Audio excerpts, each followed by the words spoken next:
السلام عليكم ورحمة الله تعالى وبركاته. الحمد لله كفى والصلاة والسلام على سيد المصطفى أما بعد فقد قال الله تعالى في القرآن العظيم وفي الفرقان المجيد أعوذ بالله من الشيطان الرجيم بسم الله الرحمن الرحيم إن الله لا يغير ما بقوم حتى يغيروا ما بأنفسهم صدق الله العليم. وقال رسول الله صلى الله عليه وسلم إنما الأعمال بالنيات وإنما لكل امرئ ما نوى. புகழ் அனைத்தும் ஏக இறைவன் அல்லாஹ் ஒருவனுக்கே உரித்தாகட்டும். அல்லாஹுடைய சாந்தியும் சமாதானமும் இந்த உலகத்தில் உள்ள அனைத்து மக்களின் மீதும் உண்டாகட்டும். ஆமீன். மாஷா அல்லாஹ், நம்ம டெய்லி ஒரு குடும்பத்தினுடைய ஒரு சமூகத்தினுடைய வளர்ச்சி எப்படி இருக்கணும், அதுல தனி மனிதராக நம்ம இடத்துல என்ன மாதிரி ஒரு அஹ்லாக்குகள் நம்மள்கிட்ட இருக்கணும் அப்படிங்கிறத தொடர்ந்து படிச்சுக்கிட்டே வந்தோம். ஏன்னா நம்முடைய சமூகத்தை நம்முடைய குடும்பத்தை மேம்படுத்தணும்னா முதல்ல நம்ம விளங்கியவர்களாக புரிந்தவர்களாக அகலாக்க பின்பற்றக்கூடியவங்களாக இருந்தால் மட்டும்தான் நம்முடைய மனைவி மக்களை நம்மளால அந்த சிந்தனைக்கு கொண்டு வர முடியும். நம்மிடத்துல இல்லாம நம்மிடத்துல நிதானம் பொறுமை சபுர் எதுவுமே நம்மிடத்துல இல்லாம நம்முடைய குடும்பத்தையோ நம்முடைய சந்ததிகளையோ நம்மளால என்ன செய்ய முடியாது, கொண்டு வர முடியாது. அதனால நாம ஒரு தனி மனிதராக எப்படி இருக்கணும் அப்படிங்கிறத பத்தி நம்ம தொடர்ந்து 6-7 நாள் நாங்க படிச்சோம்.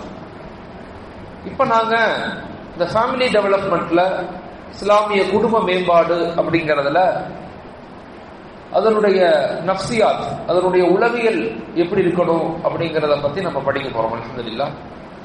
குறிப்பாக ஒரு குடும்பம் அப்படிங்கிற வரபட்சத்துல அதுல மிக முக்கியமான ஒரு நபர் யாருன்னா அதுல நம்முடைய வீட்டில் இருக்கக்கூடிய பெண்கள் தான். நம்முடைய மனைவி, நம்முடைய அம்மா, நம்முடைய சகோதரிகள்.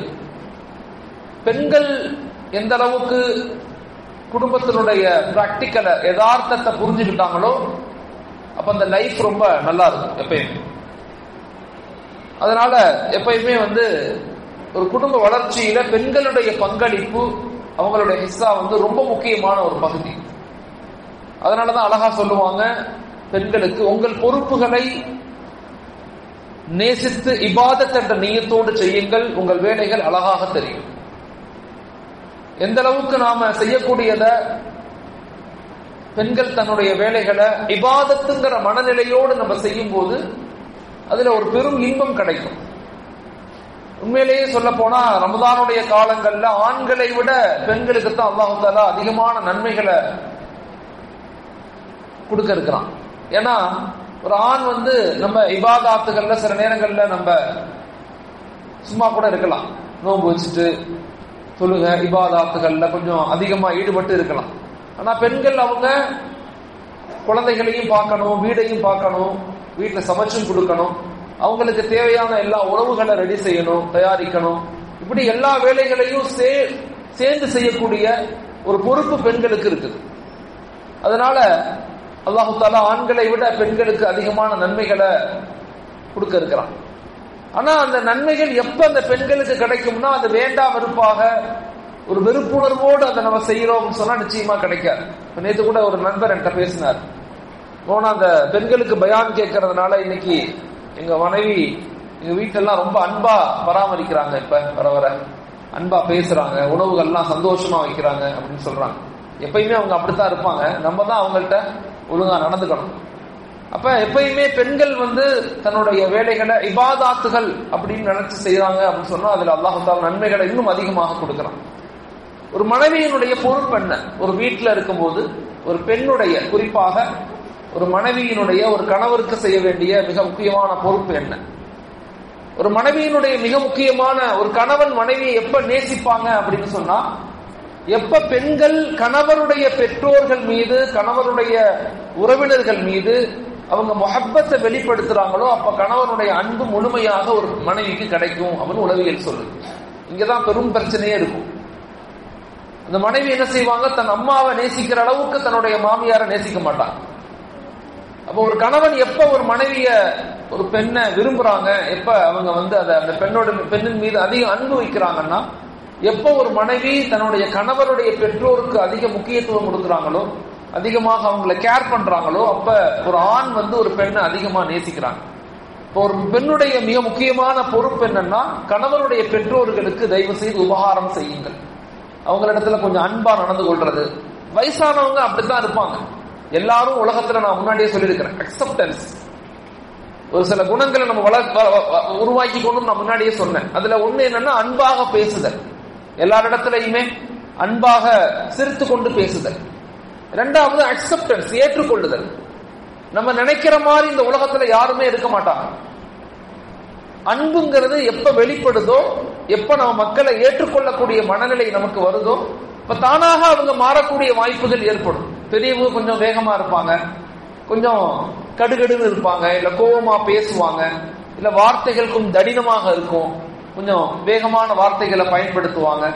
வரக்கூடிய பெண்ணுக்கு அது புதுசாக இருக்கலாம். அப்படிங்கிறப்ப அந்த மன அழுத்தம் ஏற்படும். அந்த நேரத்துல நம்ம வீட்டுல உள்ள பெரியவங்களும் கொஞ்சம் வீட்டுல இருக்கிறவங்கள்ட்ட கொஞ்சம் கனிவா அன்பா பேசுறதுக்கு பழகணும். அதுல குறிப்பாக ஒரு பெண் தன் வீட்டுல உள்ள வயது முதிர்ந்த கணவருடைய பெற்றோர், கணவருடைய உறவுகள்கிட்ட கொஞ்சம் கண்ணியமா, கொஞ்சம் உபகாரம் செய்யக்கூடியவங்களாக, கொஞ்சம் கேர் எடுக்கிறவங்களாக இருக்கணும். அப்படி இருக்கும்போது நிச்சயமாக கணவனுடைய அன்பு நிச்சயமா கிடைச்சிடும்.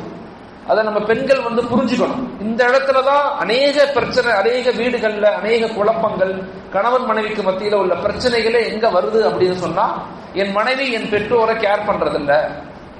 அநேக கவுன்சிலிங்ல வரக்கூடிய பிரச்சனை என்னன்னா, என் மனைவி என் கணவரை, என்னுடைய அத்தாவை அம்மாவை மதிக்கிறதே கிடையாது, அவங்களிடத்துல ரொம்ப கொஞ்சம் வேகமா நடந்துக்கிறாங்க, அவங்களுக்கு செய்ய வேண்டிய உபகாரங்கள் செய்யறது இல்ல.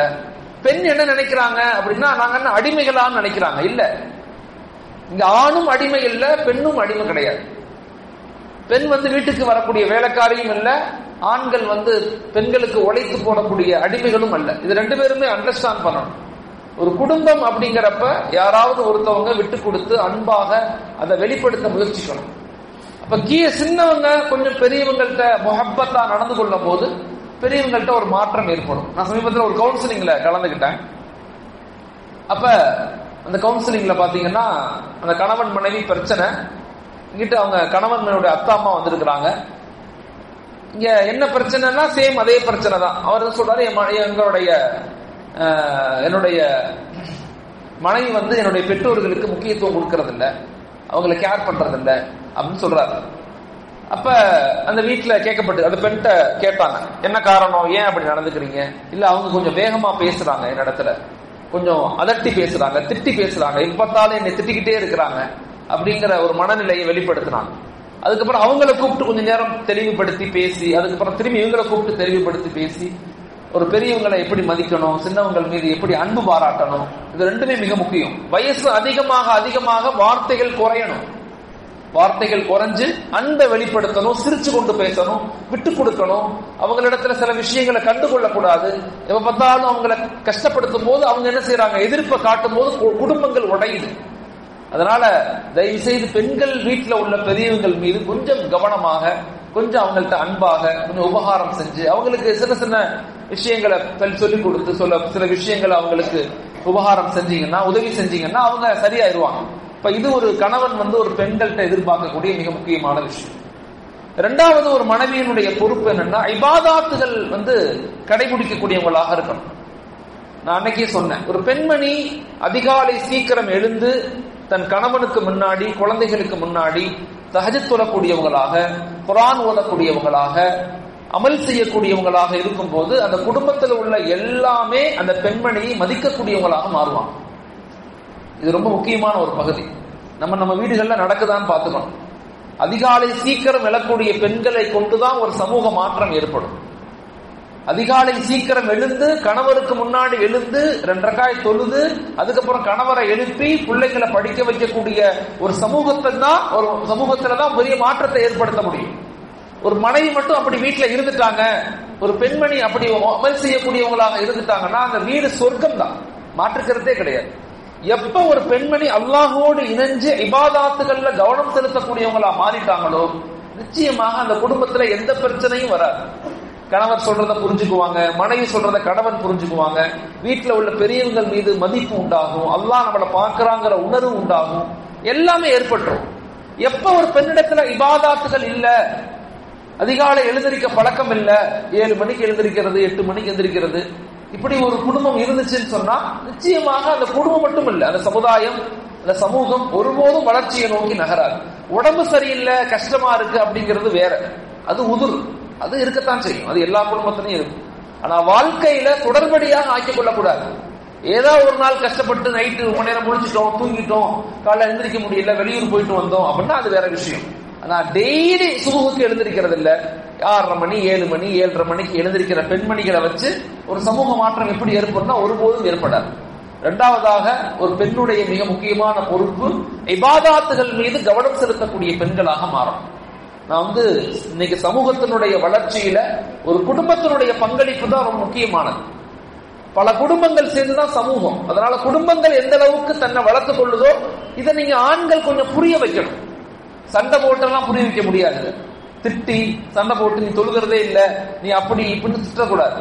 கூப்பிட்டு வச்சு அவங்கள்ட்ட அவங்க அல்லாஹ்வை பத்தி புரிய வைக்கணும், ரசூலை பத்தி புரிய வைக்கணும், இபாதாத்தினுடைய முக்கியத்துவம் என்னன்னு விளங்க வைக்கணும். அதை கொஞ்சம் அவங்க புரிஞ்சுக்கிட்டாங்கன்னா வீட்டுல உள்ள எல்லாமே மாற்றம் அடையும். இது 2வது. 3வது, கணவருடைய பெருமைகளை குழந்தைகளுக்கு சொல்லிக் கொடுக்கணும். மிக முக்கியமான ஒரு பகுதி. அநேக வீடுகள்ல நடக்குதான்னா ரொம்ப ரேரா இருக்கு.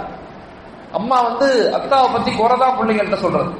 அத்தா சரியில்லை, உங்க அத்தா ஒண்ணுமே செய்ய மாட்டேங்கிறாரு, வீட்டுக்கு நேரம் கொடுக்க மாட்டேங்கிறாரு, எதையுமே கண்டுக்க மாட்டேங்கிறாரு அப்படின்னு சொல்லக்கூடாது.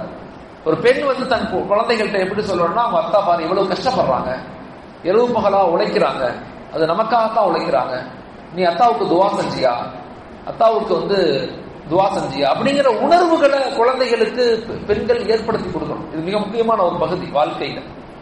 இந்த இடத்துல நம்ம சரியில்லை, ஒரு பெண்மணி தன்னுடைய கணவனை பத்தி பெருசா தன்னுடைய குழந்தைகள்கிட்ட சொல்லி கொடுக்கலன்னா அந்த குழந்தைங்க பெருசா அப்பாவை மதிக்க மாட்டாங்க, அப்பாவை கேர் பண்ண மாட்டாங்க, அவர் அப்படித்தான் விடுங்க அப்படின்னு போயிடுவாங்க.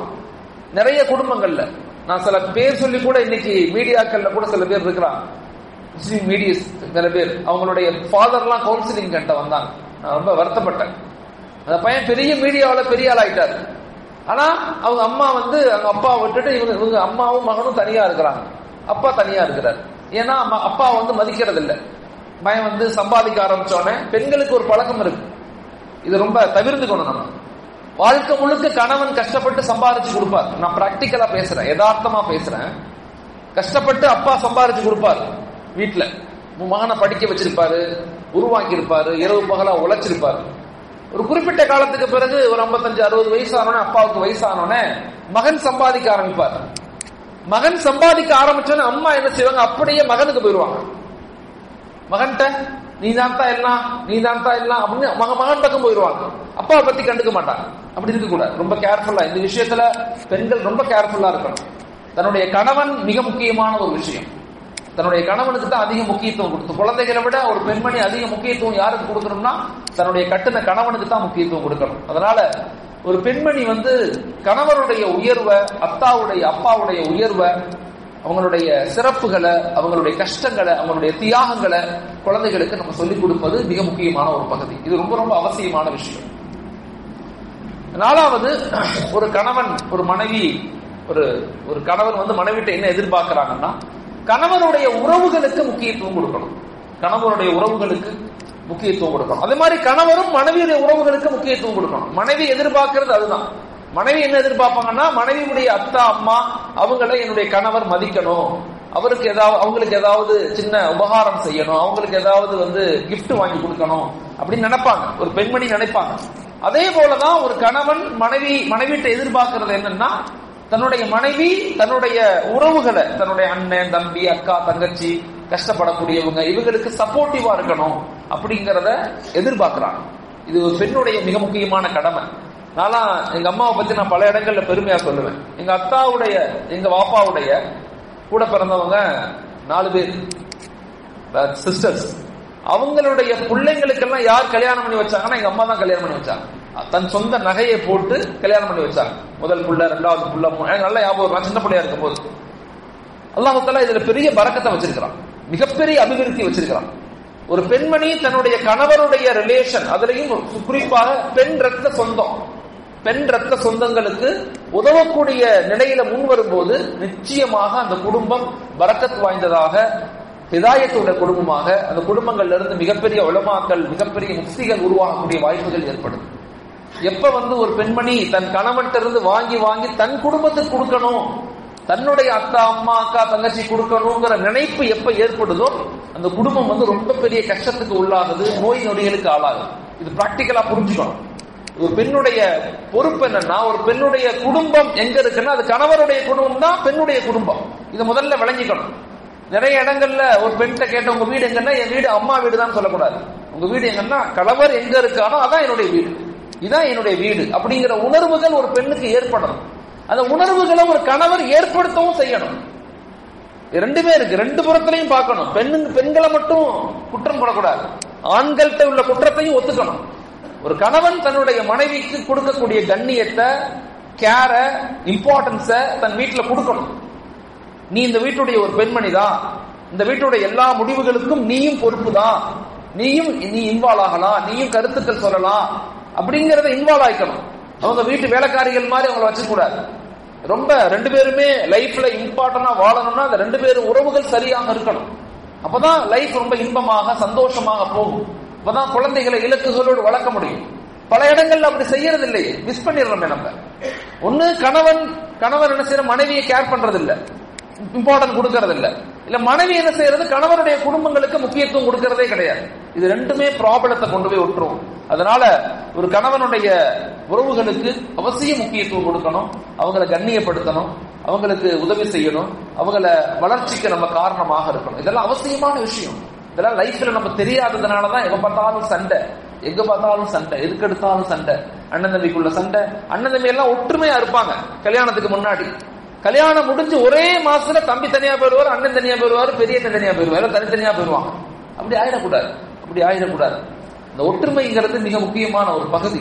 அதுல ஆண்களும் தன்னுடைய உணர்வுகள் என்ன, பெண்களும் தன்னுடைய உணர்வுகள் என்னங்கிறத அல்லாஹ்வுக்கு பயந்து ஒரு வாழ்க்கையை வாழணும். இது 4வது. 5வது, கணவனுடைய வெற்றி தோல்விகள்ல ஒரு மனைவி பங்கு பெறணும். ஒரு மனைவி என்ன செய்யணும், கணவனுடைய வெற்றி தோல்வியில பங்கு பெறணும். வெற்றி பெற்றா மட்டும் சிரிக்கிறது, தோல்வி அடைந்தா அவரை கஷ்டப்படுத்துறது. எத்தனையோ இடங்கள்ல கணவன் ஒரு சின்ன ஒரு தோல்வி ஏற்பட்டுரும், பிசினஸ் பண்ணிருப்பாரு, அதுல ஃபெயிலியர் ஆயிருப்பாரு. உடனே அந்த பெண்ணுடைய அத்தா, அம்மா, பிரதர்ஸ் எல்லாம் என்ன சொல்றது, நீ ஏன் அவன்கிட்ட போய் வாழ்ற, என் வாழ்ந்து என்ன புண்ணியம், அவன் சம்பாதிக்கவே போக மாட்டேங்கிறான், ஒழுங்கா இல்ல, நீ விட்டு பாத்துக்கலாம் அப்படின்னு எத்தனையோ குடும்பத்தை நான் கண்கூடா பாக்குறேன், எத்தனையோ கவுன்சிலிங்ல. அந்த பெண்மணி என்ன செய்யறது, சரி நமக்கு அண்ணன் தம்பி எல்லாம் இருக்கிறாங்க, அத்தா அம்மா எல்லாம் இருக்கிறாங்க, நம்ம இவங்க கூட ஏன் வாழ்றோம் அப்படின்னு அவரை விட்டுட்டு குலா வாங்கிட்டு போயிடுறது. எங்க அத்தா அம்மா கூட போய் வீட்டுல இருக்கிறது. ஒரு குறிப்பிட்ட நாள் தான், குறிப்பிட்ட நாளுக்கு பிறகு அங்க அண்ணனுக்கும் தம்பிக்கும் நிக்காஹ் முடிஞ்சிச்சுன்னா நீங்க உங்களை யாரும் வெளியே போக சொல்ல மாட்டாங்க, நீங்களா வெளியே வந்துடுற மாதிரி நடந்துருவாங்க எல்லாமே. அதனால எந்த நிலையிலையுமே கணவன் எப்படிப்பட்ட மனநிலையில இருந்தாலும் அவரை எப்படி சரி செய்யணும், அவரை எப்படி உருவாக்கணும், அப்படி டெவலப் பண்ணணும், அவருடைய வெற்றி தோல்வியில எப்படி பங்கு பெறணும், அவரை மேம்படுத்துறதுக்கு எத்தனையோ மனைவிமார்கள் தன்னுடைய கணவனை எடுத்து டெவலப் பண்ணி பெரிய லெவல்ல கொண்டு வந்திருக்கிறாங்க. உங்களுக்கு தெரியுமா, சென்னை மொபைல்ஸ் ஒரு கடை இருக்கு, சென்னை மொபைலுடைய ஓனர் ஷம்ஷலி ஹாஜியார். அவர் சமீபத்தில் கூட ஒரு மீட்டிங்ல பேசினார். அவர் எழுத படிக்க தெரியாது, அவருக்கு எழுத படிக்க கூட தெரியாது. ஆனா அவர் இன்னைக்கு 1200 crores பிசினஸ் பண்றார், வருஷத்துக்கு 1200 கோடி ரூபாய் பிசினஸ் பண்றார், 180 கடை வச்சிருக்காரு தமிழகம், இந்தியா முழுக்க. இவ்வளவுக்கும் மாற்றத்துக்கு யார் காரணம், என்னுடைய மனைவிதான் சொல்றாரு.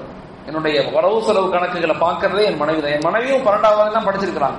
ஆனா எனக்கு ஆரம்பத்தில இருந்து, நான் ஒரு சின்ன பொட்டி கடை வச்சதுல இருந்து இப்ப வரை எனக்கு சப்போர்ட்டிவா இருக்கிறாங்க. என்னுடைய எல்லா வளர்ச்சிக்கும் காரணமாக இருக்கிறாங்க. என்னுடைய உருவாக்கத்துக்கு அவங்கதான் முழுக்க காரணம் அப்படிங்கறத ஒரு பேட்டியில கூட சமீபத்தில் பேசினார். ரொம்ப சந்தோஷப்பட்டார். அப்ப ஒரு மனைவி வந்து கணவனுடைய வெற்றிக்கும் அவங்க தான் காரணம், ஒரு மனைவி தான் கணவனுடைய தோல்விக்கும் அவங்க தான் காரணம். இது வந்து புரிஞ்சுக்கணும். கொஞ்சம் மெச்சூரிட்டியா பெண்கள் நடந்துக்கணும். வாழ்க்கையில கொஞ்சம் மெச்சூரிட்டியா பொறுப்புள்ளவங்களா மாறணும். சின்ன சின்ன சுகத்துக்கு அடிமைகளா மாறக்கூடாது. அம்மாட்ட ரொம்ப நேரம் போன் பேசுறது, அக்கா தங்கச்சி ரொம்ப நேரம், இதையே தன்னுடைய வாழ்க்கையினுடைய நோக்கமா அமைச்சுக்கிறது. இப்ப பார்த்தாலும் போன்லயே இருக்கிறது. இப்ப இதெல்லாம் என்ன ஆகும்னா கணவருக்கு ஒரு வெறுப்புணர்வை தூண்டும், ஒரு விதமான கோபத்தை தூண்டும், ஒரு விதமான மன உளைச்சலை தூண்டும். அது என்ன செய்யும், ரெண்டு பேத்துக்கு மத்தியில இணைப்பை கொடுக்காது. ஷைத்தான் வந்து அங்க உடைச்சு விட்டுருவான், சந்தேகத்தை போட்டுருவான், மோசமான சிந்தனைகளை கொடுத்துருவான், வாழ்க்கை பிரிவுக்கு காரணமா ஆயிடும். அதனால எப்பயுமே ஒரு கணவனுடைய வெற்றிக்கும் ஒரு பெண் தான் காரணம், ஒரு கணவனுடைய தோல்விக்கும் பெண் தான் காரணம். அதை நீங்க பெண்கள் வந்து ரொம்ப ஆழமா விளங்கிக்கணும். கணவர் ஆண்கள் வந்து பெண்கள்கிட்ட அதை பத்தி பேசணும், அந்த உணர்வுகளை கொடுக்கணும். ஸல்லல்லாஹு அலைஹி வஸல்லம் வந்து முதல் முறையாக நல்லா யோசிச்சு பாருங்க, 25 வயசு ஸல்லல்லாஹு அலைஹி வஸல்லத்துக்கு. அவங்களுடைய மனைவி கதிஜா அம்மையார் அவங்களுக்கு வயசு 40, தன்னுடைய கணவரை 25 வயசு, அவங்களுக்கு பெண்மணிக்கு 40, நிக்கா முடிக்கிறாங்க. மெச்சூரிட்டியை பாருங்க. 15 வருஷம் குடும்பம் நடத்துறாங்க, சந்தோஷமா வாழ்க்கை வாழ்றாங்க. தன்னுடைய 40வது வயதுக்கு முன்பதிலிருந்தே ஸல்லல்லாஹு தனிமையை விரும்புறாங்க. தனிமைனா ஹிரா குகையில போய் தங்கிடுவாங்க. ஒரு நாள் 2 நாள் இல்ல, 10 நாள் 15 நாள் அப்படியே அந்த குகைக்குள்ளேயே இருப்பாங்க. தன்னுடைய கணவருக்கு கதிஜா அம்மையார் சாப்பாடு கொண்டுட்டு போவாங்க. ஹஜ்ஜுக்கு போனவங்க, உம்ரா போனவங்களுக்கு தெரியும் அந்த ஹிரா குகை எவ்வளவு தூரம், கீழ இருந்து எவ்வளவு தூரம்னு சொல்லி, எவ்வளவு தூரம் ஏறி போகணும், சாதாரண விஷயம் இல்ல, ஏறி போகணும். அதுல ஏறி போவாங்க. தன்னுடைய மனைவி, தன்னுடைய கணவருக்கு அவர் 10 நாள் அங்க இருப்பார். சாப்பாடை கொண்டு போய் கொடுத்துட்டு அவங்கள்ட்ட சாப்பாடு பேசிட்டு வருவாங்க. ஒரு தடவை கூட ஏன் இப்படி வெட்டித்தனமா உட்கார்ந்து இருக்கீங்கன்னு கேட்டதில்லை. ஏன் இங்க வந்து உட்கார்ந்து இருக்கீங்க, வாங்க வீட்டுக்கு வாங்க அப்படின்னு சண்டெல்லாம் போடல. தன்னுடைய மனைவியை புகழ்ந்து சொல்றாங்க ஸல்லல்லாஹு அலைஹி வஸல்லம். எந்த அளவுக்குன்னா தனக்கு எந்த மனைவி பிடிக்கும், கதிஜா அம்மையார் பிடிக்குமா, ஆயிஷா ரலியல்லாஹு பிடிக்குமா அப்படின்னா கதிஜா அம்மையார் தான் சொல்றாங்க. தன்னுடைய இளம் மனைவி ஆயிஷா ரலியல்லாஹை விட தனக்கு அதிகமான பிடித்த மனைவி யாருன்னா கதிஜா அம்மையார். காரணம் என்னன்னா ஸல்லல்லாஹு அலைஹி வஸல்லம் எல்லா நிலையிலையுமே கூட இருந்தாங்க. அடி உத, கஷ்டம், துன்பம், வெற்றி எல்லாத்துலயும். எந்த அளவுக்குன்னா நபித்துவம் வந்துருச்சு. நபித்துவம் வந்தா ஹஜ்ரத் ஜிப்ரீல் அலைஹிஸ்ஸலாம் பார்த்து பயந்துட்டாங்க. ஸல்லல்லாஹு அலைஹி வஸல்லம் ஜிப்ரீல் அலைஹிஸ்ஸலாம் வந்து முதல் முறையா வஹி இறங்கும் போது பார்த்து பயந்துட்டாங்க, நடுங்கிட்டாங்க. நடுங்கி அங்கிருந்து வேகமா வீட்டுக்கு வர்றாங்க. ஜம்மிலூனி, மனைவியே என்னை பொத்தி விடுங்க, எனக்கு போர்வை பொத்தி விடுங்க, ரொம்ப குளிருது, உடம்பெல்லாம் பயமா இருக்கு அப்படின்னு சொல்லுவாங்க. கதிஜா அம்மையார் கேட்பாங்க, யா ரசூலல்லாஹ், எதுக்கு நீங்க பயப்படுறீங்க, ஏன் பயப்படுறீங்க அப்படின்னு கேட்பாங்க. இல்ல நான் ஒரு பெரிய உருவத்தை பார்த்தேன், ஒரு பெரிய உருவம், எனக்கு பயம் வந்துருச்சு, அவ்வளவு பெரிய உருவத்தை பார்த்தேன் சொன்ன மனைவி சொல்லுவாங்க, நீங்க பயப்படாதீங்க, அல்லாஹ் உங்களை ஒருபோதும் கைவிட மாட்டான். நீங்க ஏழைகளுக்கு உணவு கொடுக்குறீங்க, இல்லாதவங்களுக்கு உதவி செய்யறீங்க, நியாயமா நடந்து கொள்றீங்க, நேர்மையா பேசுறீங்க, எல்லா மக்கள்கிட்டையும் அன்பாக நடந்து கொள்றீங்க, உங்களை ஒருபோதும் இறைவன் சோதிக்க மாட்டான், கவலைப்படாதீங்க, பயப்படாதீங்க, படுங்கன்னு தட்டி கொடுக்குறாங்க, தட்டி கொடுத்து படுக்க வைக்கிறாங்க. தன்னுடைய கணவருக்கு எவ்வளவு பெரிய உத்வேகமான வார்த்தைகளை கொடுக்கிறாங்க. ஒரு கணவனுடைய வெற்றி தோல்விக்கு ஒரு பெண்ணுடைய வார்த்தை மிக வலுவானது. எந்த நிலையிலும், நேற்று கூட சொன்னேன், எந்த நிலையிலும் கணவருடைய கஷ்டத்தை குத்தி காட்டுறதோ இல்ல அவங்களை கஷ்டப்படுத்துறதோ நிச்சயமாக நல்ல ஒரு குடும்ப பெண்ணுக்கு அழகல்ல. இதை நம்ம புரிஞ்சுக்கணும். அப்ப 5வதாக ஒரு மனைவியினுடைய மிக முக்கியமான ரெஸ்பான்சிபிள் என்னன்னா, கணவனுடைய வெற்றி தோல்வியில பங்கு பெறுங்க, தட்டி கொடுங்க, நல்ல வார்த்தைகளை பேசுங்க, நல்ல வார்த்தைகளை. கணவரும் பெண்களுக்கு நேரம் கொடுங்க. வந்தோடனே டிவியை பார்த்துட்டு உட்கார்ந்துடுறது, இல்ல போனை பார்த்துட்டு உட்கார்ந்துடுறது. அந்த அம்மாவுக்கு நேரமே கொடுக்கறது இல்ல. அந்த அம்மா எதிர்பார்க்குது நீங்க பேசணும். பெண்கள் எதிர்பார்க்கறதெல்லாம் 2 தான். நான் திரும்ப சொல்றேன். ஒரு பெண் ஒரு கணவரிடத்துல எதிர்பார்க்கறது 2 விஷயம் தான். ஒன்று, நம்மள கேர் பண்ணணும். என்னம்மா சாப்பிட்டியா, எப்படி இருக்கிற, உடம்பு நல்லா இருக்கா, எப்படி இருக்கு, குழந்தைகள் எல்லாம் நல்லா இருக்காங்க, கேட்கணும், வார்த்தைகளை கேட்கணும், கேர் பண்ணணும். நீ எனக்கு மனைவியா கிடைச்சதுக்கு ரொம்ப பெரிய சந்தோஷம், இதெல்லாம் அடிக்கடி சொல்லணும். சொல்றோமா? எனக்கா சொல்றோமா? நீ எனக்கு மனைவியா கிடைச்சது எனக்கு பெரும் சந்தோஷம், எனக்கு துவா செஞ்சேன். உடனே அந்த அம்மாவுக்கு வயது சிரிப்பு இருக்கும், ஆனா சொல்லும், நீ எல்லாம் போய் சொல்றீங்க, அப்படி செய்ய மாட்டீங்க அப்படின்பாங்க. அதே மாதிரி இன்னொன்னு, பெண்கள் கணவர்கிட்ட எதிர்பார்க்கறது என்னன்னா, பேசும்போது காது கொடுத்து கேட்கணும், அப்படின்னு கேட்கணும். நான் சின்ன பிள்ளையா இருக்கும்போது எனக்கு ஞாபகம் இருக்கு, எங்க அத்தா கத்து கொடுத்துருக்காரு. ஒரு அப்பா வந்து பிள்ளைங்களுக்கு எனக்கு நிறைய சொல்லி கொடுத்துருக்காரு. ஒரு பெண்மணி எப்படி இருப்பாங்க, அம்மா எப்படி இருப்பாங்க, மனைவி எப்படி இருப்பாங்க எல்லாம் சொல்லுவாரு எங்க அத்தா எங்கிட்ட அடிக்கடி. இதெல்லாம் ஞாபகம் இருக்கு. எங்க அம்மா படுத்திருப்பாங்க, எங்க அம்மா பேசிக்கிட்டு இருப்பாங்க. எங்க அம்மா பேசும்போது எங்க அத்தா அப்படி திரும்பி படுத்திருப்பாரு. எங்க அம்மா பேசிக்கிட்டே இருப்பாங்க. அவங்க பேச பேச இங்கிட்டு சத்தம் மட்டும்தான் வரும், ஊன்னு சவுண்ட் வரும். ஆனா அவர் தூங்கிடுவார். எங்க அத்தா தூங்கிக்கிட்டே பழகிருக்காரு. எப்படி பழகிருக்காரு? அப்படின்னு தூங்குவாரு எங்க அத்தா. அந்த ஊன்னு சவுண்ட் வந்து இவங்க பேசிட்டே இருப்பா. கேட்கிறாருன்னு நினைச்சுக்குவாங்க. எந்த நிலையிலையுமே பெண்கள் ஒரு ஆண்கிட்ட எதிர்பார்க்கிறது ஊங்கிற வார்த்தை. அப்படியா, ரொம்ப நல்லதா இருக்கேன், நல்லா சொல்றீங்க, நீ கரெக்ட் தான் அப்படின்னு சொல்லணும். செய்யறோம், செஞ்சு கொடுக்கல அடுத்த வேற விஷயம். ஊன்னு நம்ம பேசி பழகிட்டோம், கேட்டுக்கிட்டோம், காது கொடுத்து ஊன்னு கேட்டுட்டா பெண்கள் சந்தோஷம் அடைகிறாங்க. அதே மாதிரி ஒரு ஆண் வந்து பெண்கிட்ட எதிர்பார்க்கறது என்னன்னா ரெண்டு தான். ஒன்று, நல்ல உணவுகளை எதிர்பார்ப்பாங்க, சந்தோஷமான வாழ்க்கை எதிர்பார்ப்பாங்க. இந்த ரெண்டையும் தான் ஒரு ஆண் வந்து பெண்கிட்ட எதிர்பார்க்கிறாங்க.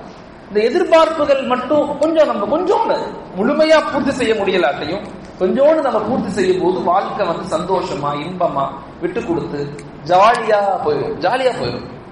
இல்லைன்னா தேவையில்லாத வருத்தங்கள், மன வருத்தங்கள் ஏற்படும். அதனால எல்லா நிலையிலையுமே ஒரு ஆணுடைய வெற்றிக்கும் ஒரு ஆணுடைய தோல்விக்கும் மிக முக்கியமான காரணம் யார் தான்? அது பெண்கள் தான். அதனால அதை கொஞ்சம் ரொம்ப கேர்ஃபுல்லா பயன்படுத்திக்கணும். இரண்டாவது, ஒரு மனைவியுடைய பொறுப்பு மிக முக்கியமா. ஆறாவது என்னன்னா, அதிக நேரம் தொலைபேசியை பயன்படுத்தக்கூடாது. அதிக நேரம் என்ன செய்யக்கூடாது? தொலைபேசியை பெண்கள் பயன்படுத்துறது தேவையில்லாத பிரச்சனைகளுக்கு இன்னைக்கு மிக மிக முக்கியமான காரணம் தொலைபேசி தான். அது தொலைபேசியோ இல்லையே தொல்லைபேசி, எப்ப பார்த்தாலும் எதையாவது யார்கிட்டையாவது பேசிக்கிட்டு. ஒரு கவுன்சிலிங் என்கிட்ட வந்துச்சு. பிரச்சனை என்ன தெரியுமா? என் போன் பண்றப்ப என் மனைவி பிஸியா இருக்கிறாங்க, என் போனை எடுக்கிறது இல்லை. இது ஒரு பிரச்சனை, இது ஒரு பெரும் பிரச்சனையா வந்துச்சு. தலாக்குடைய பிரச்சனை அளவுக்கு ஆனிச்சு. அந்த அம்மா சொல்றது, இல்ல எங்க அம்மாட்ட பேசிக்கிட்டு இருந்தேன். இவன் என்ன கேட்கிறாரு, உங்க அம்மாட்ட பேசிக்கிட்டு இருந்தா என் போன் வரும்போது அதை கட் பண்ணிட்டு என் கணவர் போன் பேசுறாரு, நான் பேசுறேன்னு சொல்லிட்டு பேசணும் இல்ல, ஏன் பேசுறது இல்ல அப்படின்னு இவர் குற்றச்சாட்டை வைக்கிறார். இங்கதான் பிரச்சனைகளுக்கான காரணம். இதனால தயவு செய்து பெண்கள் ஒரு நேரத்தை எடுங்க, அந்த நேரத்துக்குள்ள பேசுங்க. அம்மாட்ட பேசணும், அக்காட்ட பேசணும், தங்கச்சிட்ட பேசணும் அப்படின்னா அந்த நேரத்துல குறிப்பிட்ட நேரத்தை எடுத்து அந்த நேரத்துல பேசுங்க. அப்படி இல்ல, ஏதாவது பேச தோணுது, பேசிக்கிட்டு இருக்கீங்க, கணவர் கால் பண்றாரு, வீட்டுல வேற யாராவது கால் பண்றாங்கன்னா அந்த போனை கட் பண்ணிட்டு சொல்லிட்டு கணவருக்கு முக்கியத்துவம் கொடுங்க. அவ்வளவுதான். கணவருக்கு முக்கியத்துவம் கொடுக்கிற மாதிரி ஒரு மனைவி நடந்து கொண்டாவே கணவன் அன்பு கொள்வான். ஒண்ணும் இல்ல, இப்ப நான் என் மனைவி கால் பண்றேன், என் மனைவி யார்கிட்ட பேசிக்கிட்டு இருக்காங்க, உடனே நான் கால் பண்றேன், கால் பண்ணி முடிச்சோன்னு அடுத்த செகண்ட்ல அவங்க திரும்பி எனக்கு கால் பண்ணுவாங்க. கால் பண்ணிட்டு சொல்லுங்க நான் என்ன செய்யணும்னு கேட்பாங்க. இது செய்யும் போது எனக்கு ஒரு அன்பு வரும். ஆஹா, என் கால் வந்தோடனே அவங்க யார்கிட்டயோ பேசுனாங்க, அதை கட் பண்ணிட்டு என்கிட்ட பேசுறாங்க. சொல்லுவாங்க, என் அக்காட்ட பேசிக்கிட்டு இருந்தேன், சொல்லுங்க, கட் பண்ணிட்டே நீங்க சொல்லுங்க என்ன செய்யணும்னு கேட்பாங்க. இப்ப இந்த உணர்வுகள் இருக்குல்ல, இதுதான் அன்பை கொடுக்கும். அதே மாதிரிதான் மனைவியும். மனைவி கால் பண்ணும் போது, வீட்டுல இருந்து மனைவி கால் பண்ணும் போது முக்கியமான காலா இருக்குது அப்படின்னா தயவு செய்து ஆண் முக்கியமான காலா இருந்தா பேசிட்டு திரும்பி கூப்பிடுங்க. மனைவி கண்டுக்கிறதே கிடையாது சில நேரங்கள், அப்படித்தானே?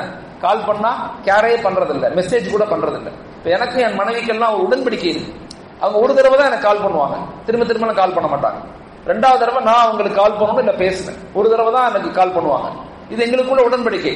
சில நேரங்கள் என்ன ஆகும்னா அவங்க திரும்ப கூப்பிட்டு நமக்கு ஏதாவது முக்கியமான மீட்டிங்ல இருப்போம், வருத்தம் வந்துடும். இதெல்லாம் ஒரு ஆண் பெண்ணுடைய அண்டர்ஸ்டாண்டிங்குள்ள வரணும். இதெல்லாம் வாழ்க்கையில இதெல்லாம் சின்ன விஷயமா நினைக்கிறோம். அன்பும் உண்மையான பாசம், உண்மையான முஹப்பத் எல்லாம் இங்கதான் உண்டாகும், வாழ்க்கையில இங்கதான் உண்டாகும். இதெல்லாம் கத்துக்கணும், இதெல்லாம் ஏற்றுக்கொள்ளணும். ஒரு மனைவியினுடைய கருத்தை ஏற்றுக்கொள்ளணும். ஸல்லல்லாஹு அலைஹி வஸல்லம் தன்னுடைய மனைவிகளோடு வாழும் போது பல நேரத்துல மனைவியுடைய கருத்துக்களை அக்செப்ட் பண்ணிருக்கிறாங்க. அப்படியா, சொல்லுங்க, மாத்திக்கலாம் சொல்றாங்க. ஷரியத்துக்கு முரணாக செய்யும் போதுதான் வன்மையாக கண்டிக்கணும். அதுவரையும் வாழ்க்கையில சின்ன சந்தோஷம், சின்ன முஹப்பத், சின்ன சண்டைகள் இதெல்லாம் வாழ்க்கையில வரத்தான் செய்யும். அதெல்லாம் உடனே ஆண் விட்டு கொடுக்கணும். நம்ம தான் சரி செய்யணும், நம்ம தான் கேர் பண்ணணும், நம்ம தான் அவங்கள மேம்படுத்தணும். அதனால தாய்மார்கள், பெண்கள் தயவு செய்து போனை கொஞ்சம் கேர்ஃபுல்லா பயன்படுத்துங்க. கண்டதை பாக்குறது, கண்டதை அதுல இப்ப இந்த காலத்துல தேவையில்லாத ரீல்ஸ், தேவையில்லாத பேஸ்புக் வீடியோஸ், அது இதுன்னு மாட்டிக்கிறீங்க. வாழ்க்கையை அழிஞ்சு போயிடும். நம்முடைய வாழ்க்கை மட்டும் அழியாது, நம்முடைய குடும்பம், நம்முடைய கணவருடைய குடும்பம், நம்முடைய பெற்றோருடைய குடும்பம், நம்முடைய குழந்தைகள் எல்லாத்தினுடைய வாழ்க்கையும் ஒரு கேள்விக்குறியா போயிடும். இப்பயுமே பாவம் ஆரம்பத்துல சுவையா தான் தெரியும், பாவம் செய்யும் போது இன்பமா தெரியும். மேக்கப் போட்டுக்கிட்டு ரீல்ஸ் எடுக்கிறது, இல்ல போன்ல வீடியோ கால் பேசுறது, இதெல்லாம் ஆரம்பத்துல இனிப்பா தெரியும். ஆனா அதெல்லாம் ரொம்ப மோசமான மனநிலை ஏற்படுத்தி, அழிவை ஏற்படுத்தி, தற்கொலைகளை ஏற்படுத்தி, எத்தனையோ குடும்பங்களை பாழ் பண்ணக்கூடிய மிக மோசமான செயல்கள்ல நம்முடைய குழந்தைகளை, நம்முடைய பெண்களை, நம்முடைய வாலிபர்களை அதுல மாட்டிக்கொள்ளாம பார்த்துக்கணும். இதெல்லாம் புரிய வைக்கணும். இதெல்லாம் நம்ம அவங்களுக்கு புரிய வைக்கிறதுக்கு முயற்சி செய்யணும். 7வது, கணவருடைய வருமானம் அறிந்து செயல்படணும். ஒரு பெண்ணுடைய மிக முக்கியமான ரெஸ்பான்சிபிள் என்ன, கணவர் எவ்வளவு சம்பாதிக்கிறாரு, எவ்வளவு நமக்கு தர்றாரு மாசம், அதுக்குள்ள எப்படி நம்ம குடும்பம் நடத்தணும், அதுக்கு எப்படி லைஃப நம்ம கொண்டு போகணும், அதுக்குள்ள எப்படி சந்தோஷமா வைக்கணும், அதுக்குள்ள எப்படி சேமிக்கணும், அதுக்குள்ள எப்படி நாம உறவுகளுக்கு கொடுக்கணும். இதெல்லாம் முன்னோர்கள் செஞ்சிருக்கிறாங்க. ஒரு காலம் இருந்துச்சு, கணவருடைய சம்பளமே மொத்தமே 500 ரூபாய் தான், 1000 ரூபாய் தான். அதுக்குள்ள மிக அழகா குடும்பம் நடத்திருக்கிறாங்க, வாழ்க்கை நடத்திருக்காங்க.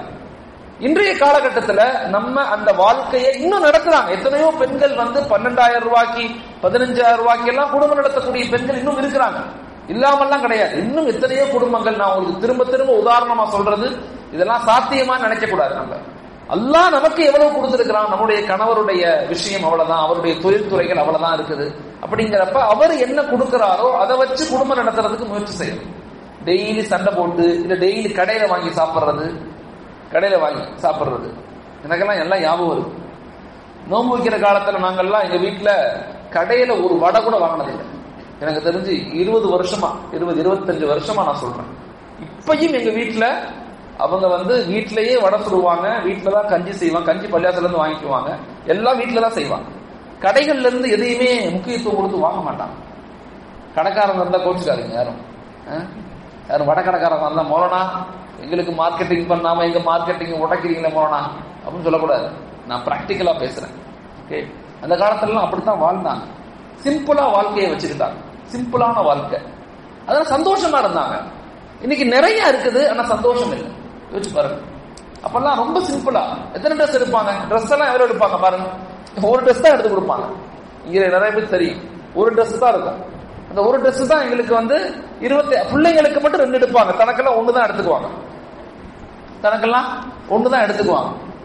அப்ப எல்லா நிலையிலையுமே நம்முடைய வாழ்க்கையை கணவருடைய வருமானம் அறிந்து செயல்படுறதுக்கு முயற்சி செய்யணும். எல்லாத்தையும் கடைகள்ல வாங்குறது, வெளியில இருந்து பொருட்களை தேவை இருந்தா மட்டும் வாங்குங்க, அவசியம் இருந்தா வாங்குங்க. அவசியம் இல்லை அப்படின்னா வீடுகள்ல செய்யுங்க, வீடுகள்ல கொஞ்சம் முயற்சி செய்யுங்க. அதெல்லாம் எல்லா நிலையிலையுமே நம்முடைய முன்னோர்கள் அப்படித்தான் இருந்தாங்க. அவங்க எல்லாம் அப்படி செய்யறது இல்லை. ஒண்ணும் இல்ல, உதாரணத்துக்கு நான் ஒரு மார்வாடி ஃபேமிலிக்கு போயிருந்தேன். மார்வாடி ஃபேமிலிக்கு எனக்கு ஆச்சரியமா இருந்துச்சு. அவங்க சொல்றதை பார்த்து எவ்வளவு பெரிய செல்வம் வச்சிருக்கிறாங்க. அவங்க பெரிய இந்தியாவுடைய பாதுகாப்பு அவங்கள்ட்ட தான் இருக்கு, வட்டி காசு எல்லாம்.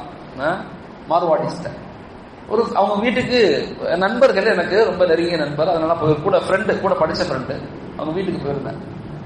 நான் தர்பூசணி வாங்கிட்டு போய் தர்பூசணி அவங்கள கொண்டு போறதுக்கு போயிருந்தேன்.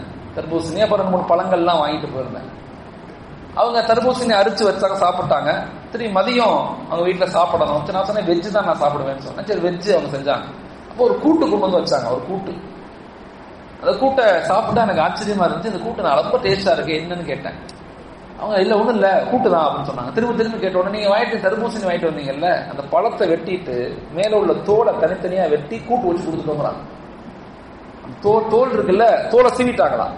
பழத்தை சாப்பிட்டோம், பழம் இல்லாம இன்னொரு பகுதி ஒன்று காய் மாதிரி ஒரு பகுதி இருக்கும்ல, மேல உள்ள தோலை ஃபுல்லா தீவிட்டு அந்த காயை வெட்டி கூட்டு வச்சு கொடுத்துட்டாங்க.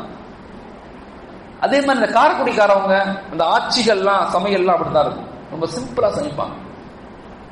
நம்ம சமையலுக்கே தன் வாழ்க்கையை அர்ப்பணிக்கிறோம். நம்ம சாப்பாட்டுக்கு தானே தன்னுடைய வாழ்க்கையே போகுது நமக்கு. அப்ப அதனால கொஞ்சம் நம்ம என்ன செய்யணும், கணவருடைய வருமானம் அறிஞ்சு கொஞ்சம் சாப்பாடு, துணிமணிகள், வீட்டுல டிரெஸ்ஸஸ், வீட்டுல இருக்கக்கூடிய அனைத்துமே கொஞ்சம் பார்த்து கடன் வாங்கி செலவு பண்ணாதீங்க தயவு செய்து. பெண்கள்கிட்ட நான் சொல்றேன், கணவரை நச்சரிச்சு கடன் வாங்கி செயல்படுத்தக்கூடாது. ஒரு வீட்டுல ஒரு கணவர் படுத்திருக்கிறாரு, தலைவலி. இந்தம்மா வருது அங்க இருந்து, வந்துட்டு என்ன படுத்திருக்கீங்க, தலைவலிக்குதுமா, மாத்திரை போட்டு படுத்திருக்கேன். அப்படியா, சரி படுங்க. அந்த இது டீ போட்டு தரட்டுமான்னு கேக்குதுமா, டீ போட்டு தரட்டுமா? இல்லம்மா எனக்கு வேணான்னு சொல்றாரு. உடனே இல்ல பால் இல்ல, கேஸும் தீர போகுது, டீ போட்டு தரட்டுமா அப்படின்னு கேக்குது. இல்லம்மா தலைவலிக்குது, நான் படுக்கிறேன்.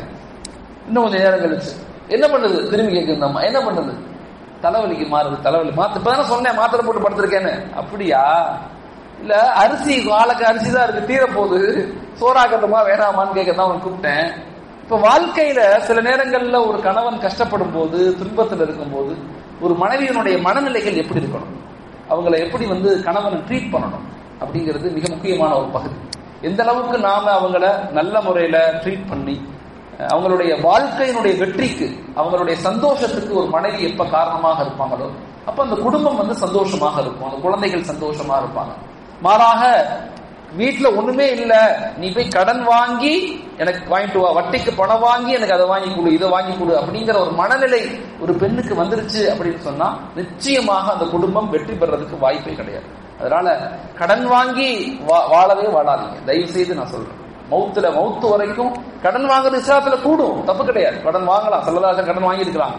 ஆனா அந்த கடன் எதுக்கு வாங்குறோம் அப்படிங்கிறது மிக முக்கியம். ஸல்லல்லாஹு கடன் வாங்கினது மற்றவங்களுக்காக வாங்கினாங்க, தனக்காக வாங்கல. மற்றவங்க அடிமைகளை உரிமை வர்றதுக்கு, மற்றவங்களுடைய ஏழைகளுக்கு உதவி செய்யறது கடன் வாங்குவாங்க. தான் சந்தோஷமா வாழ்றதுக்கு கடன் வாங்கினதே கிடையாது.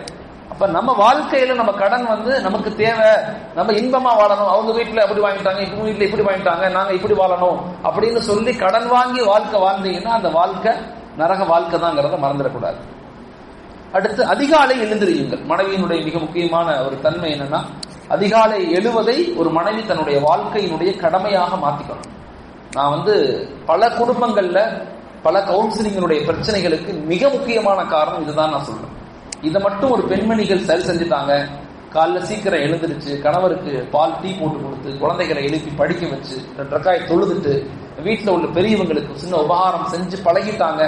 பெண்கள் என்ன நினைக்கிறாங்க, நாங்க ஏன் அடிமைகளா, நாங்க ஏன் சீக்கிரம் எழுந்திருச்சு இதெல்லாம் செய்யணுங்கிற மனநிலை பெண்களுக்கு ஏற்படுது. இப்படி நீ ஏற்பட்டுச்சுன்னா உன் குடும்பம் வளராதுங்கிறத புரிஞ்சுக்கணும்.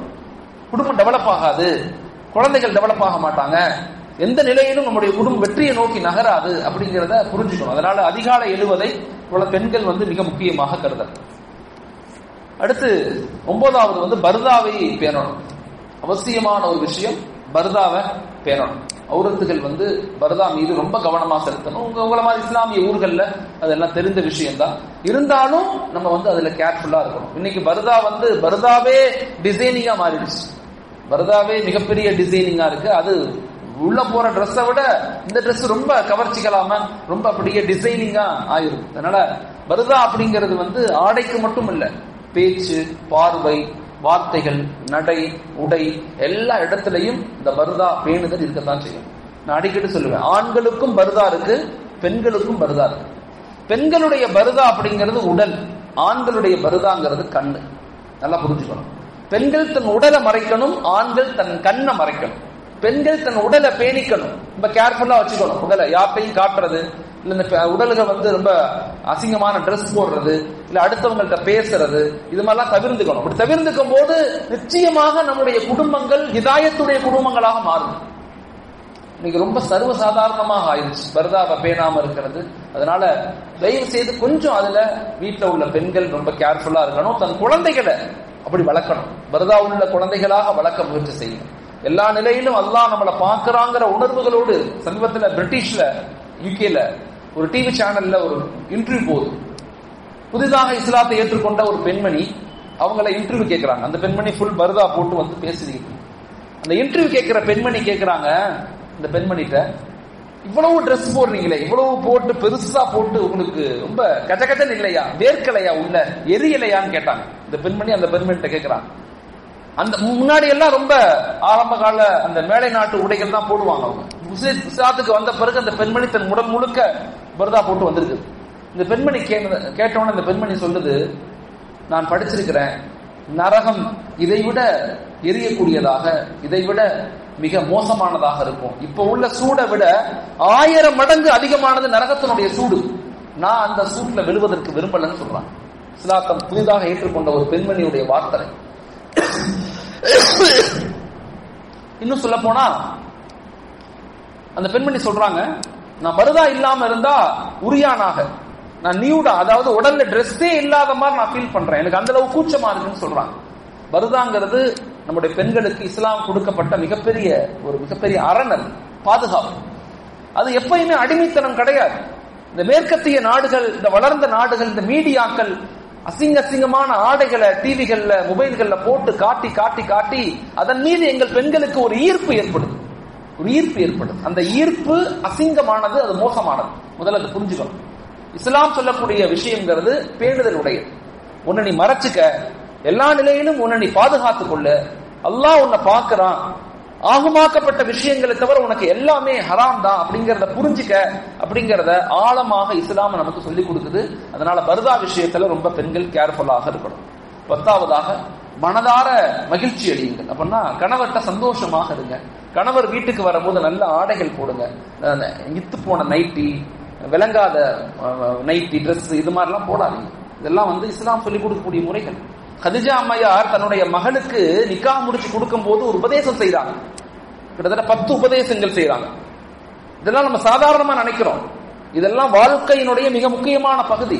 ஒரு சந்தோஷமான வாழ்க்கைக்கு ஒரு கணவன் மனைவி உறவு முறைகள் மிக முக்கியமான ஒரு பகுதி.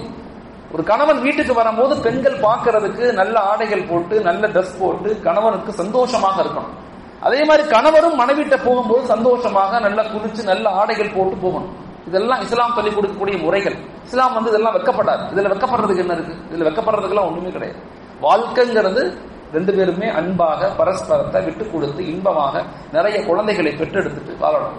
குழந்தைகளை தள்ளி போடக்கூடாது. கல்யாணம் முடிச்சு அப்புறம் பாத்துக்கலாம், 1 வருஷம் கழிச்சு பாத்துக்கலாம். இதெல்லாம் இப்போ உள்ள பிரச்சனை, மிகப்பெரிய பிரச்சனை. இதெல்லாம் கல்யாணம் முடிச்சா குழந்தைகளை சீக்கிரம் பெற்றுக்கொள்ளணும், தப்பு கிடையாது. சோ வாழ்க்கையை மனதார மகிழ்ச்சியாக 2 பேரும் சந்தோஷமாக இருக்கிறதுக்கு முயற்சிக்கணும். பெரியவங்க வீட்டுல உள்ளவங்க அவங்க சந்தோஷமாக இருக்கிற மாதிரி சூழ்நிலைகள் நம்ம ஏற்படுத்தி கொடுக்கணும். இவ பார்த்தாலும் அந்த பெண்ணை வேலை செஞ்சுக்கிட்டே வைக்கிறது. காலைல வேலையும், மதிய வேலை, திரும்பி நைட்டு வேலை, திரும்பி காலைல வேலை, மதிய வேலை, இப்படி கொடுக்க கூடாது. கொஞ்சம் அவங்கள சந்தோஷமா வெளியே போக சொல்றது, நிம்மதியாக இருங்க, ஜாலியா இருங்க வாழ்க்கையில. பெரியவங்க அந்த வாழ்க்கையை நம்மளும் அப்படி வாழ்ந்து வந்தவங்க தானே. அப்ப நம்ம அவங்களுக்கு முன்மாதிரியாக விட்டு கொடுத்து சந்தோஷமாக அவங்களுக்கு சொல்லிக் கொடுத்து, ஒரு கணவன் மனைவி உறவு முறைகள் எப்படி இருக்கணுமா நீ அப்படின்னு வீட்டுல உள்ள மக்கள் சின்ன வயதுள்ள பெண்கள் ஆண்களுக்கு சொல்லிக் கொடுக்கணும். இந்த வாழ்க்கையை கொண்டுதான், இந்த நிம்மதியான வாழ்க்கையை கொண்டுதான் நம்ம சந்தோஷமா வாழ முடியும். சந்தோஷமா நம்ம வாழ்ந்தாதான் நம்ம பிள்ளைங்களை இலக்குகளோட உருவாக்க முடியும். நம்ம பிள்ளைங்களை இலக்குகளோட உருவாக்கும் போதுதான் நம்ம சமூகம் ஒரு வளர்ந்த, ஒரு வலிமையான, ஒரு ஈமானுள்ள பலமான சமூகமாக மாறும். அப்படிப்பட்ட வாழ்க்கையை அல்லாஹ் தஆலா நம்ம அனைவர்களுக்கும் தரணும். ஜஸாக்குமுல்லாஹ். அஸ்ஸலாமு அலைக்கும் வரஹ்மத்துல்லாஹி தஆலா வபரகாத்துஹு.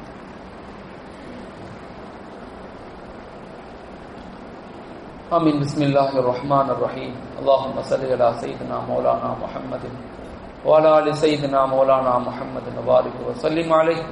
ربنا إننا آمنا فاغفر لنا ذنوبنا وقنا عذاب النار. ربنا ظلمنا أنفسنا وإن لم تغفر لنا وترحمنا لنكونن من الخاسرين. யா அல்லாஹ், நாங்கள் அறிந்தும் அறியாமலும் தெரிந்தும் தெரியாமலும் செய்த சிறிய பெரிய அனைத்து பாவங்களையும் மன்னித்தருள்வாயாக. எங்கள் பெற்றோர்கள், யா அல்லாஹ், எங்களுடைய உறவினர்கள், யா அல்லாஹ், எங்களுடைய மனைவி மக்கள், குழந்தைகள், யா அல்லாஹ், எங்களுடைய நண்பர்கள், உஸ்தாதுகள், ஆசிரியர்கள் செய்த அனைத்து பாவங்களையும் மன்னித்தருள்வாயாக.